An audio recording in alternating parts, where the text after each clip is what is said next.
"There's no place for you here, Dad. Maybe watch from the parking lot?" My daughter Patricia said this to me in front of 150 guests at my grandson's first birthday party, a party I'd paid $28,000 for. I'm Eugene Patterson, 58 years old, and I'd just been told I wasn't good enough for my own grandson's celebration. That's when I decided if I'm just an ATM to her, this ATM is shutting down. 20 minutes later, I made one phone call from my pickup truck. What happened next destroyed their perfect day and changed everything forever. Let me tell you how I got here. I've spent the last 30 years building Patterson custom woodworking from a single garage workshop into 3 locations across Cincinnati. I'm not rich, but I'm comfortable. Comfortable enough to write a check for $28,000 to cover my grandson Russell's first birthday party at Woodland Country Club, plus I'd spent weeks in my workshop crafting a beautiful wooden high chair as my gift. Hand-carved with teddy bears on the sides, sanded smooth as silk, finished with child-safe lacquer. My late wife Dorothy would have loved watching me work on it. Dorothy passed 8 years ago, and I raised Patricia alone from age 24. Put her through private school, working 60-hour weeks in the workshop. She used to hand me sandpaper and tell everyone her dad was the best woodworker in Cincinnati. Those days felt like a lifetime ago as I stood in that country club lobby. That Saturday morning, I'd put on the dark suit Dorothy bought me years ago. She always said it made me look distinguished. I loaded the wooden high chair into my F-150 and drove 25 minutes from my place in Norwood up to Woodland Country Club in Indian Hill. Upscale neighborhood where people check your bank account before they decide if you're worth talking to. The parking lot was full of luxury cars. I tucked my pickup in the back corner, carefully lifted out the wooden high chair, and headed inside.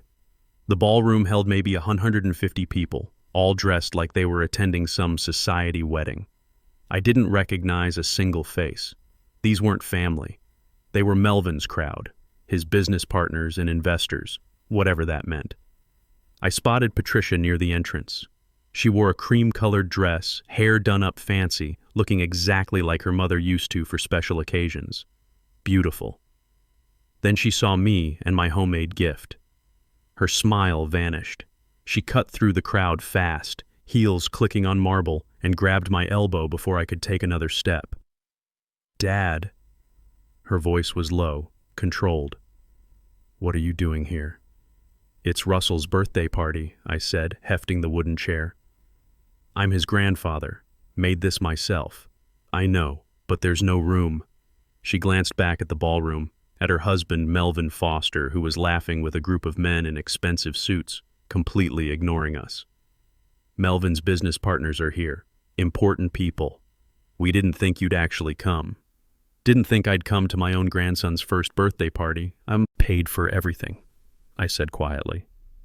"The venue, the catering, and I made this chair for Russell. And we appreciate that, really." She still wouldn't meet my eyes. "But Dad, you don't fit in here. These people are Melvin's network. This isn't your crowd." That's when she said it, the words that changed everything. "Maybe you could watch from the parking lot?" Through the ballroom doors, I could see Russell in some stranger's arms, 15 months old, wearing an outfit that probably cost more than my work boots, surrounded by people I'd never met. My handcrafted high chair suddenly felt heavy in my arms. The whispers started. 150 people watching this play out, watching my daughter tell me I wasn't good enough for her world. I looked at her, this woman I'd raised alone after Dorothy died. This woman who used to beg me to teach her how to use the sanders and tell everyone her dad owned the best woodworking business in Cincinnati. "Thanks for the check, Dad," she said quietly. "You should go." I could have argued, could have pushed past her and walked into that ballroom. But you don't make a scene at a child's party. You don't embarrass your family even when they're embarrassing you. So I turned around, walked back through that lobby with my spine straight, past the whispers, past the stares, past Melvin, who finally noticed me leaving and gave this little smirk. I loaded the wooden high chair back in my truck. All those hours of careful work, meaningless now. My pickup looked exactly like what it was, a working man's vehicle in a parking lot full of status symbols. I got in, started the engine, didn't cry. I don't do that much anymore. Didn't curse, though I wanted to. I just pulled onto I-71 South and headed back toward my side of town, where people didn't care what you drove or how much money you had. And somewhere on that highway, watching that country club disappear in my rearview mirror, I made a decision. Patricia wanted to treat me like an ATM, like a checkbook with a pulse, like I existed only to fund her perfect life. Fine. If that's what I was to her, then this ATM was about to shut down. The drive home felt like driving through my entire life. Every red light gave me too much time to see her face again. That cold look when she said I didn't fit in. The way she dismissed 30 years of me working my hands raw to give her everything she wanted. My house in Norwood is modest. 3 bedrooms, nothing fancy. Dorothy and I raised Patricia here. After Dorothy passed, I kept everything the same. Her pictures on every wall, her garden out back. Too much of her here to let go. I sat in the truck for a minute, staring at the front door. Then I went inside. The house was too quiet. I loosened my collar, draped the suit jacket over the couch, stood in the living room looking at Dorothy's picture on the mantel. Our 20th anniversary. She was smiling. She always made people feel welcome. She would have been ashamed of Patricia today. That's when I walked to the home office and opened the filing cabinet. Time to show Patricia exactly who owned what. I walked to the home office, Dorothy's old desk in the spare bedroom. I opened the filing cabinet and pulled out the folder marked Patricia, Financial. Inside were documents I'd been keeping for years. The deed to the house in Indian Hill. I'd bought it for them as a wedding gift, still in my name. The paperwork for Melvin's Lexus, $680 a month from my account. The lease for his office downtown, my building. I spread them on the desk. $28,000 for this birthday party. $15,000 due today for the venue and catering. The bar, the flowers, everything. I own everything, I realized.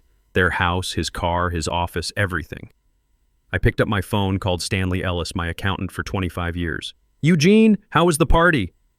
Stanley, I need you to cancel a check. Which one? The big one. Woodland Country Club. $15,000. Long pause. Eugene, that's the final payment for catering.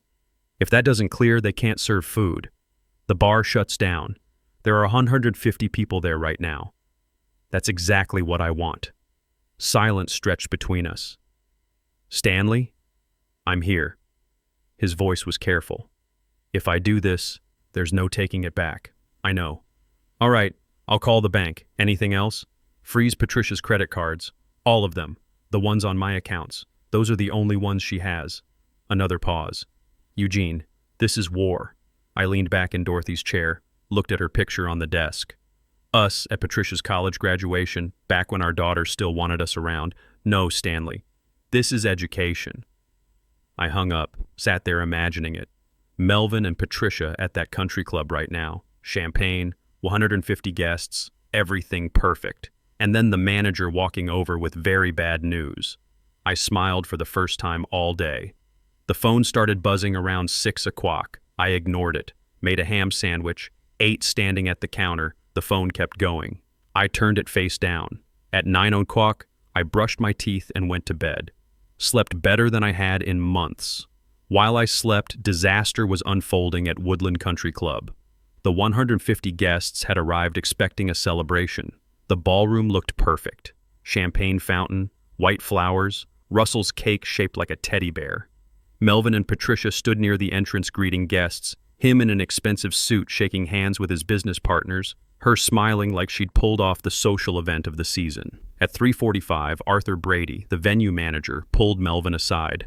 Mr. Foster, we have a problem. The final payment check was declined. Melvin barely glanced at him. That's impossible. My father-in-law is good for it. I called the bank. The check was canceled this morning by him. Melvin's face went white. He pulled out his wallet, handed over a credit card. Run this. Arthur returned 2 minutes later. Declined. Melvin tried another card. Declined. A third. Declined. Mr. Foster, without payment, we cannot serve food or alcohol. Behind them, the catering staff stopped setting up. The bartender closed the bar. Guests noticed. The kind of noticing that comes with whispers and sideways looks. Patricia appeared. What's happening? Your father canceled the check. She pulled out her phone, dialed. I imagine it rang in my pocket while I slept. He's not answering. The whispers had turned to conversations. Guests checked their watches, made excuses. Some laughed on their way out. I heard the father-in-law pulled funding. Some kind of family drama. How embarrassing.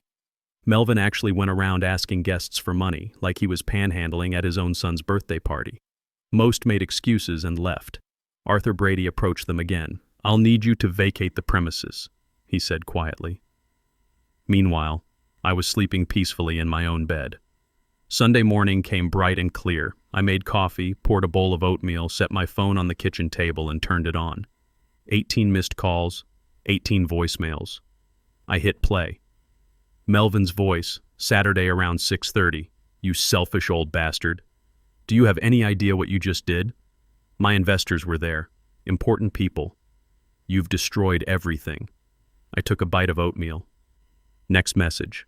Patricia crying, "Daddy, please. People are laughing at us." Everyone saw. "Please call back." Melvin again. "This isn't over. You can't just..." Patricia again. "Daddy, I'm begging you." I listened to all 18. Didn't skip a second. The oatmeal was gone by message 12. Second cup of coffee by message 16.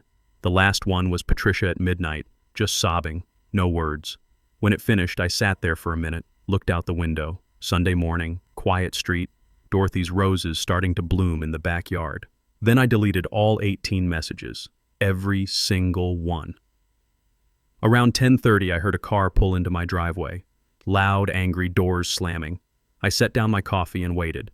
The banging on my door could have woken the whole neighborhood. I walked to the front door, took my time, let them wait. When I opened it, Melvin and Patricia looked like they'd been through a war. Melvin's expensive suit was wrinkled, collar open, hair pointing every direction. Patricia still wore that cream dress from yesterday, mascara smeared down her face. Melvin didn't wait for an invitation. He pushed past me into my living room. "What the hell were you thinking?" His voice came out loud enough to rattle the windows. "Do you have any idea what you just did?" I closed the door, followed him in, stood there with my arms crossed. "I know exactly what I did. My investors were there. People I've been courting for months, and you humiliated us." "Made you look like what?" I cut him off. "Like you don't actually have money? Like you've been living off my dime? That what you're upset about, Melvin? The truth coming out?" Patricia stepped forward, tears streaming. "Daddy, people were laughing at us. My friends, they all saw." "Your friends?" I looked at her. Really looked at her. "Where were my friends yesterday?" "Patricia." "Oh, right. There was no room for me. I didn't fit in." She flinched like I'd slapped her. Melvin got between us. "You need to fix this. Call the venue. Pay them. Apologize. We can still salvage. I'm not fixing anything. You will fix this." He pointed at me. "That house you live in? The one in Indian Hill?" I kept my voice level, calm. "That's mine. Been mine for 6 years. You've been living there rent-free." Melvin stopped pacing. "That was a gift. You gave that to Patricia when we got married. I let you live there. Past tense. You'll get an eviction notice Monday morning." The color drained from his face. "This was just the beginning. You can't..." "That Lexus you drive?" I continued, watching his face change color. $680 a month comes out of my account automatically. Not anymore." His face was shifting from red to white to red again. "That office downtown where you meet your so-called investors? I own that building. Your lease is terminated. Locks get changed Monday." Patricia grabbed my arm. "Dad, you can't do this. We have Russell." I pulled my arm away. "You want to treat me like I don't exist? Like I'm just an ATM you tap when you need cash? Fine, then my money doesn't exist either." Melvin moved fast, grabbed my shirt, pulled me close. For a second I thought he might actually hit me. "You can't do this," he said, voice low, dangerous. "We'll sue. We'll have you declared incompetent. You're clearly not thinking straight. No sane person would..." I didn't move, didn't blink, just stared at him until he let go. "Get out of my house. We'll take everything," Melvin said. "The workshops, the properties, all of it. You're senile. Any judge will see. Get out." Patricia tried one more time. "Dad, please. What about Russell? He's your grandson." That stopped me for a second. Just a second. Russell deserves better than parents who use people. Maybe losing everything will teach you how to be those parents. I walked to the door, opened it. "Now get out." They left. I watched their car peel out of my driveway, tires squealing. I stood there for a minute, then pulled out my phone. Speed dialed Harold Murphy. He answered on the second ring. "Eugene, what's wrong?" "Melvin just threatened me in my house. We need a plan, fast." Harold met me at Skyline Chili an hour later. We've been eating there for 25 years. He slid into the booth across from me, looked at my face. "So what did the son-in-law do?" I told him about the threat. The way Melvin said it, cold, calculated, not just desperate anymore. Harold didn't look surprised. "I warned you about that guy years ago. I know what he's going to do. Incompetence card. Classic move. Get you declared senile, take control of everything." He bit into his coney. "You need to get ahead of it." Smart thinking. I pulled out my phone, called Clarence Bishop, my lawyer for 15 years, left a message marked urgent. He called back before we finished eating. "Eugene, what's the emergency? Need to see you first thing Monday. My son-in-law is threatening to have me declared incompetent. I'll be there at 8. Monday morning arrived gray and cold. Clarence laid it out plain at his office. "We need Dr. Helen Foster. She's credible, thorough. If she says you're competent, no judge will question it." She fit me in at 9:30. 2 hours of tests. Memory, logic puzzles, emotional assessment. She asked me to count backward from 100 by 7s, draw a clock, name the last 5 presidents, explain how I'd built my business from nothing. At the end, she signed a document. "Mr. Patterson, you're sharper than most 40-year-olds I evaluate. Here's your certificate, dated and notarized." I folded it into my wallet. While I was protecting myself legally, Melvin's world was crumbling faster than he could hold it together. Stanley Ellis changed the locks on that downtown office at noon, just like I told him to. Melvin showed up at 12:30 with 2 potential investors, stood there trying his key over and over while they watched. The clients left. Word spreads fast in business circles. At 1 o'clock, Patricia was at Kroger with a cart full of groceries, diapers, formula, real food. For the first time in months, they'd been ordering takeout on my dime. Her card got declined at checkout. She tried another. Declined. A third. Declined.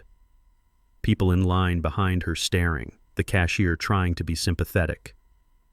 "Do you have another form of payment?" Patricia left the cart and walked out with Russell crying in her arms. She called me from the parking lot. "Dad, my cards don't work. I have Russell. I need diapers." "You've got 2 choices, Patricia. Get a job or ask Melvin's business partners for help. You know, the ones who were more important than me." "You're a monster." I hung up. But Melvin wasn't done. The phone rang at 3:30. Unknown number. Smooth, professional voice. "Mr. Patterson, this is Dr. Floyd Cross. I specialize in elderly care evaluations. Your family has expressed concerns about your well-being. I'll be visiting you soon to conduct an assessment. Please don't be alarmed. This is purely precautionary." I saved the message and called Harold immediately. "He's already making his move," I said. "Found himself a fake doctor." "You got that certificate from Dr. Foster?" "In my wallet." "Good. Keep your doors locked, Eugene. If he's desperate enough to hire a fake doctor, he's desperate enough to do something really stupid." Harold was right. Tuesday evening, I was making dinner when I heard something outside. Car doors. Multiple footsteps. Too many for a normal visit. I grabbed my phone, started recording, and waited. My front door exploded inward. Wood splintered. The frame cracked. Harold had been watching from down the street and immediately called 911, but I didn't know that yet. Melvin came through first, wild-eyed. Behind him, 3 men, 1 in a white coat, 2 in scrubs. "He's having an episode," Melvin shouted. "Paranoid delusions. We need to sedate him for his own safety." I backed up, phone recording everything. "This is breaking and entering." "Get out!" The man in the white coat used a fake professional voice. "Mr. Patterson, please calm down. You've been acting erratically. This is for your own good. This is kidnapping. I'm calling the police." "Grab him," Melvin pointed at me, "before he hurts himself." The 2 in scrubs moved fast, got my arms. I fought, kicked, twisted, but they were strong. "I'm being held against my will," I shouted at the phone before it hit the floor, still recording. "This is kidnapping. I'm of sound mind." Dr. Cross pulled out a syringe. "This will calm you down, Mr. Patterson." The needle moved toward my arm. This was really happening. My own son-in-law was trying to have me drugged and kidnapped. "Hurry up," Melvin said, glancing toward the door. "Before—" That's when we heard them. Sirens. Getting closer. Everyone froze. Blue and red lights flashed through the broken doorway. Cincinnati police. Exit with your hands up. They let go of me. I caught myself on the counter, heart pounding. 4 officers burst in, guns drawn. On the ground, hands behind your head. Melvin tried to run. An officer tackled him in my hallway. This is a misunderstanding, Cross said, hands up. I'm a licensed physician conducting a wellness check. Save it. Handcuffs clicked. All 4 of them. I was shaking. Adrenaline hitting hard. I have video, I managed, pointing to my phone on the floor. An officer picked it up carefully. We'll need this as evidence, Mr. Patterson. The lead officer took my statement while paramedics checked me over. Bruises on my arms, nothing broken. What happened here, sir? They broke into my home, tried to forcibly sedate me, attempted kidnapping. Melvin, handcuffed on my floor, couldn't keep quiet. He's my father-in-law. He's senile. We were trying to help. The officer looked at me. Sir, do you have any documentation of your mental state? I pulled out Dr. Foster's certificate, dated yesterday morning. He read it carefully, nodded. Mr. Foster, you're under arrest for breaking and entering, attempted kidnapping, and conspiracy. A car pulled up outside. Patricia. She saw the police cars, came running. Melvin, what's happening? She saw him handcuffed, being walked to a police car. Ma'am, step back. An officer blocked her path. This man and 3 accomplices broke into this residence and attempted to forcibly sedate the homeowner. She looked at me, confusion and fear in her eyes. Dad, did you call the police? They broke into my house and tried to drug me, Patricia.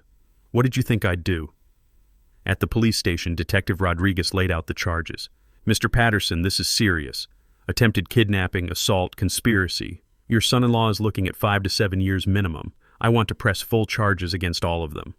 By 6:30, I was done giving my statement, walked out into the waiting area, and there was Patricia, sitting alone, feeding Russell a bottle. She looked exhausted, defeated, nowhere left to go. Dad, can we talk, please? I nodded. 5 minutes.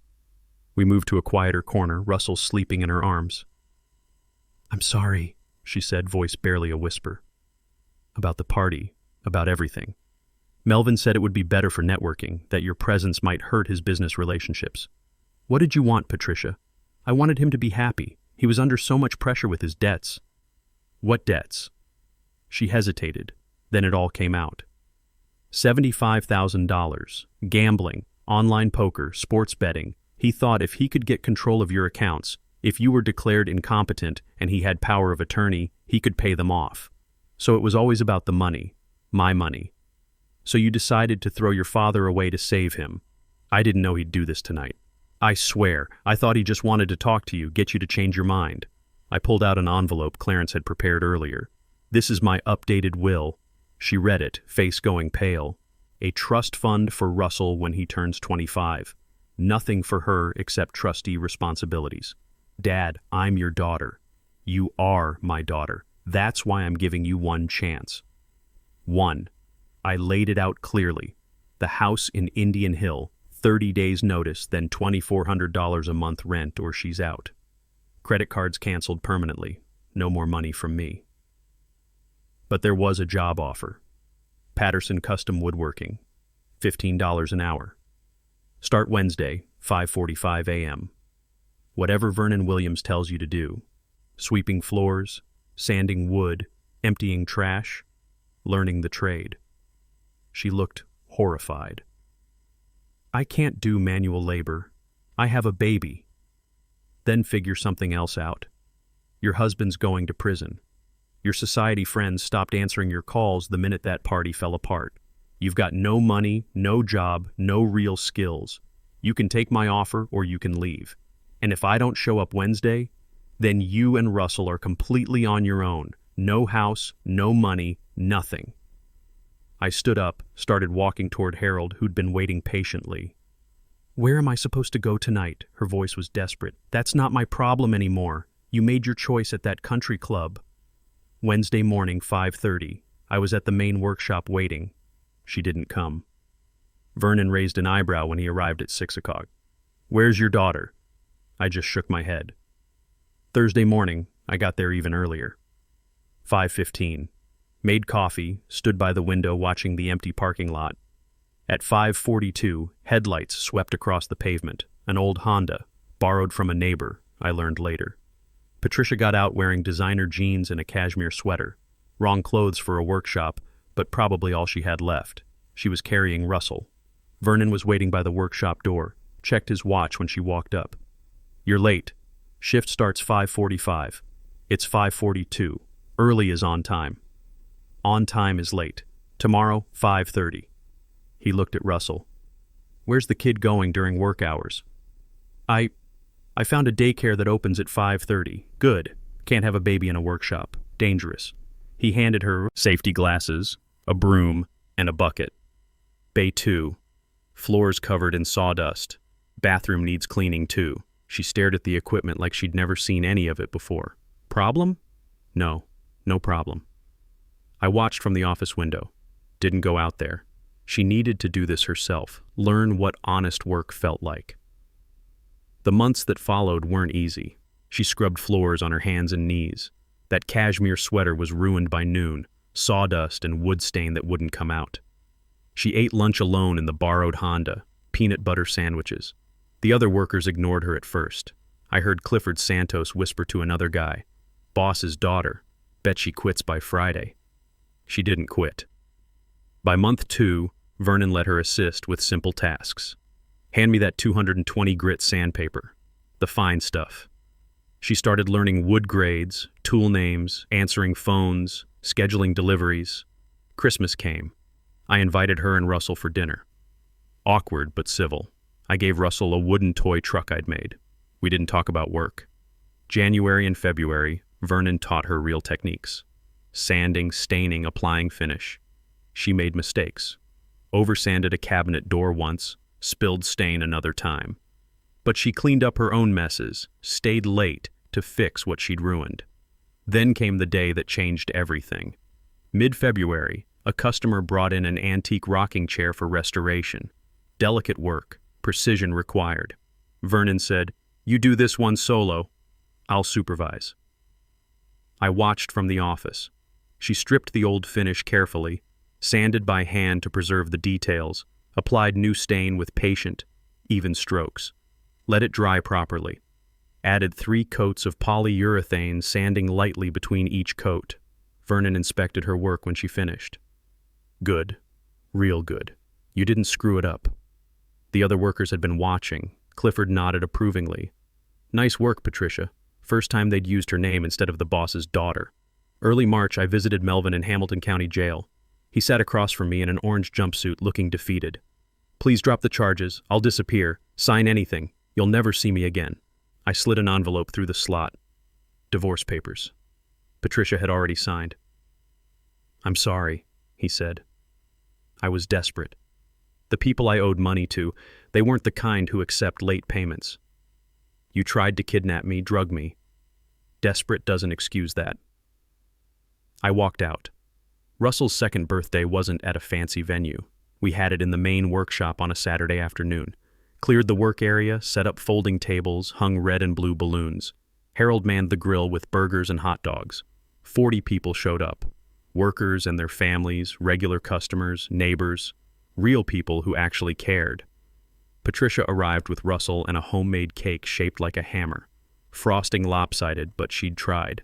Russell wore regular clothes, ran around getting sawdust on his sneakers. I picked him up. "Hey, buddy." 2 years old. He grabbed my nose and giggled. I thought about that first birthday party. 150 strangers who made me feel like trash. Today, 40 friends sharing burgers off paper plates. This was what family looked like. At 2:30, Patricia stood up, tapped her plastic cup. "Can I say something?" Her hands shook slightly. 2 years ago, I made the worst mistake of my life. I told my father he wasn't welcome at my son's birthday party. Tears started. I was ashamed of him, ashamed that he worked with his hands, ashamed he didn't fit into my fake world. She looked at Vernon. Vernon taught me how to read wood grain, how to take pride in craftsmanship. Looked at Harold. Harold taught me about real friendship, how to laugh at my mistakes.